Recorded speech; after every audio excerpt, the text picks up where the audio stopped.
you finally got it. That message. Congratulations, your salary has been increased. At first, it feels like everything just changed. You feel proud, relieved, maybe even a little powerful. You tell yourself, now things are going to be easier. But fast forward 6 months, and somehow you're still broke. Same stress, same anxiety, same feeling like your money just disappears. So what happened? How can someone earn more and still feel like nothing changed? Or worse, why do some people actually become poorer after getting a raise? Most people believe one simple idea. If I make more money, my life will improve. And honestly, that sounds logical. More income should mean more savings, right? But in reality, something strange happens. The moment your income goes up, your expenses quietly follow. You move into a nicer apartment, you upgrade your phone, you start eating out more often, you take on bigger payments because now you can afford it. And without even realizing it, your lifestyle upgrades faster than your wealth. This is called the salary raise trap, and almost everyone falls into it. Not because they're bad with money, but because of how our brains work. Let's break this down with a simple story. Imagine two people, Ryan and Alex. Both get a raise from $3,000 to $5,000 a month. Same increase, same opportunity, but their outcomes turn out completely different.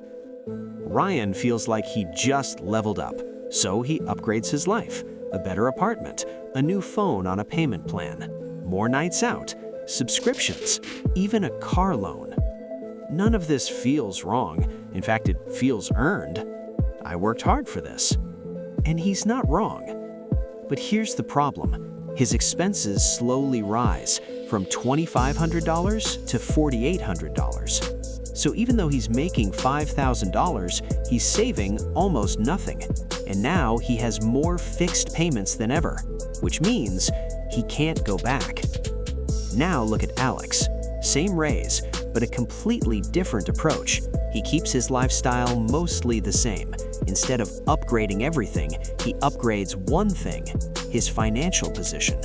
He increases his savings, starts investing $1,000 a month, builds an emergency fund, avoids new debt. His expenses go from $2,500 to maybe $3,000, but now he's saving $2,000 every month. After 1 year, Ryan has nicer things. Alex has growing wealth. So what's the real difference? It's not income, it's behavior. So why do most people end up like Ryan? Why is this trap so common? It comes down to 3 powerful psychological forces. First, lifestyle inflation. Your brain constantly tries to upgrade your normal. What used to feel like a luxury quickly becomes a necessity. At $3,000 a month, eating out feels special. At $5,000, it feels normal. At $10,000, it feels basic. Your brain adjusts faster than your income, so no matter how much you make, it never feels like enough. Second, the reward system. After working hard, your brain wants a reward, and spending money is the fastest reward. Let me buy this, I deserve it.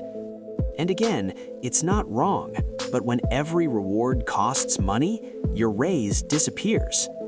Third, social comparison. You don't just upgrade your life, you upgrade who you compare yourself to. Before, you compared yourself to people making $3K. Now, it's people making $5K or more. And suddenly, you feel behind again, so you spend more just to keep up. Here's the truth most people don't realize. A raise doesn't make you rich. It only gives you a chance to become rich. But if your expenses grow with your income, that chance disappears. And slowly, you build a life that looks successful, feels comfortable, but has zero financial freedom. Real wealth is not about how much you make, it's about how much you keep and grow. Think of it like this. Your income is water flowing into a bucket. Your expenses are holes in that bucket. Most people make the holes bigger, so no matter how much water comes in, the bucket never fills. But wealthy people do the opposite. They keep the holes small and increase the flow. The scariest part is this feels like progress. You're living better, spending more, enjoying life. Everything looks fine. But behind the scenes, you're building a life that depends on constant income, no job loss, and no emergencies. And the moment something goes wrong, everything collapses. So how do you escape this? It's simple, but not easy. Rule number 1, don't upgrade everything. Pick 1 or 2 things that actually matter. Rule number 2, save first, spend later. Lock in your savings before your lifestyle grows. Rule number 3, delay upgrades. Give it 6 months. Most of the time, you won't even want it anymore. Rule number 4, focus on assets, not appearances. There are 2 ways to use money, to look rich or to become rich. Only one gives you freedom. The next time you get a raise, pause, because that moment is a decision point. You can either upgrade your lifestyle or upgrade your future. Most people choose the first. That's why they stay stuck. But a small percentage choose differently. They delay comfort, build discipline, and quietly build wealth. Years later, it shows. Not in their clothes, not in their gadgets, but in their freedom.